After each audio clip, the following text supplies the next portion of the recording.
आप देख रहे हैं सच की पड़ताल, आपकी सोच से भी तेज खबर। भैया भैया आप लोग उतर जाओ, भैया आप लोग उतर जाइए, उतर जाइए, उतर जाइए।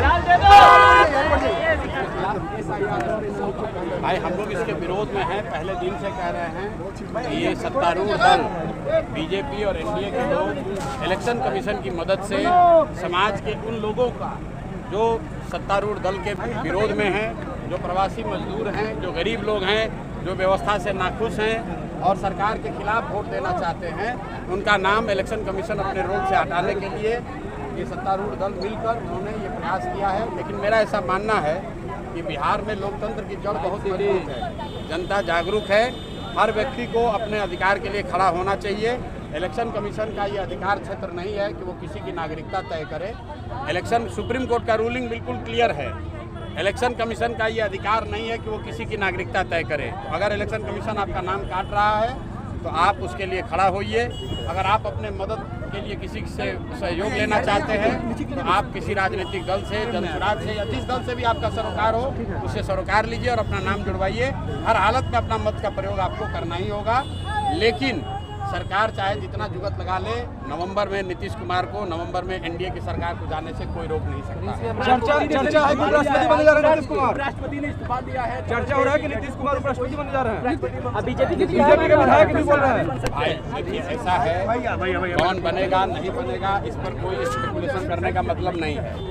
उपराष्ट्रपति देश का सेकेंड सबसे बड़ा संवैधानिक पद है, उस पद पर धनखड़ साहब ने इस्तीफा दिया है। अब आप थोड़ा इंतजार कीजिए, जिसकी नियुक्ति होती है हो जाए, उसके बाद ही किसी तरह की टीका टिप्पणी करना उचित होगा। भाजपा के विधायक कह रहे हैं इस बात को, तो विधायक को क्या मालूम है? विधायक का अब आप बताइए कि जो क्लर्क है वो कलेक्टर का अपॉइंटमेंट कर सकता है, विधायक उपराष्ट्रपति का अपॉइंटमेंट करेगा।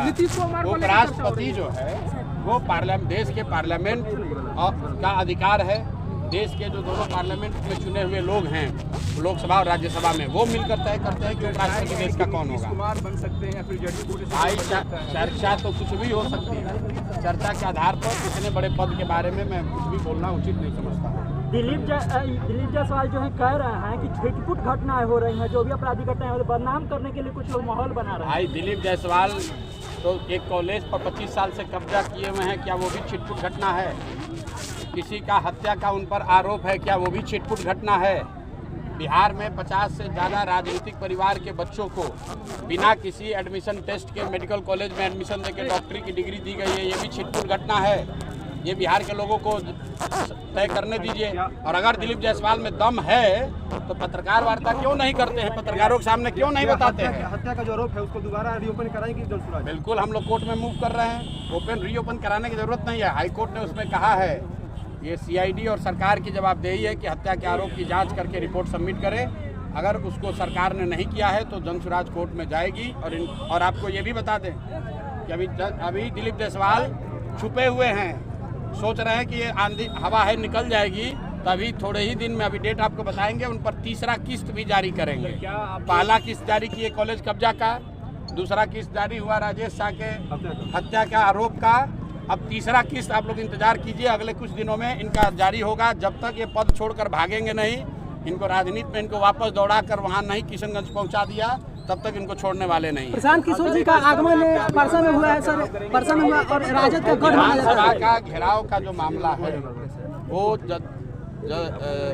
जनसुराज ने आज से 2 महीना पहले 3 विषयों पर, यहाँ जो गरीबों को नीतीश कुमार ने झांसा दिया कि हर गरीब परिवार को 2 लाख रुपया देंगे, आज तक वो पैसा नहीं दिया। पिछला 20 साल से कह रहे हैं कि यहाँ जो अति पिछड़े दलित लोग हैं उनको 3 डिसमिल घर बनाने के लिए ज़मीन मिलेगा, आज तक नहीं मिला। और ये जो ज़मीन सर्वे में लूटपाट मचा रखे हैं, इन तीनों मुद्दों पर जनसुराज ने 1 करोड़ लोगों से हस्ताक्षर का अभियान चलाया था। उसी अभियान के तहत ये भी कहा गया था कि हम लोग मुख्यमंत्री का, अगर वो नहीं मिलते हैं तो विधानसभा में उनका घेराव करेंगे। पेंशन राशि बढ़ोतरी और इसके साथ ही साथ अगले बार बिजली बिल में सब्सिडी में माफी, ये दोनों को जदयू और भाजपा मास्टर स्ट्रोक करती है। अरे भैया, सब मास्टर स्ट्रोक है, ठीक है ना?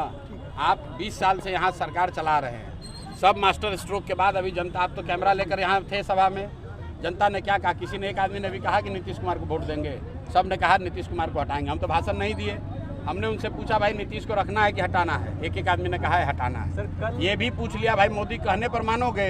कहा मोदी के कहने पर भी नहीं देंगे, मोदी भी वोट लेते हैं यहाँ और फैक्ट्री लगाते हैं गुजरात में। फिर हमने लोगों से पूछा आपके सामने कि भाई अगर नीतीश और मोदी नहीं रहेंगे तो क्या लालू का ललटेन चाहिए, उसका जंगल राज चाहिए?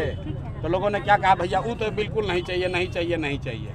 तो जनता ने फैसला सुना दिया है। सर, परसा की जनता ने सुनाया, वैसे बिहार के हर विधानसभा हर क्षेत्र में लोग सुना रहे हैं। अब आप पत्रकार, आप नहीं देखना चाहते हैं तो आपकी मर्जी है।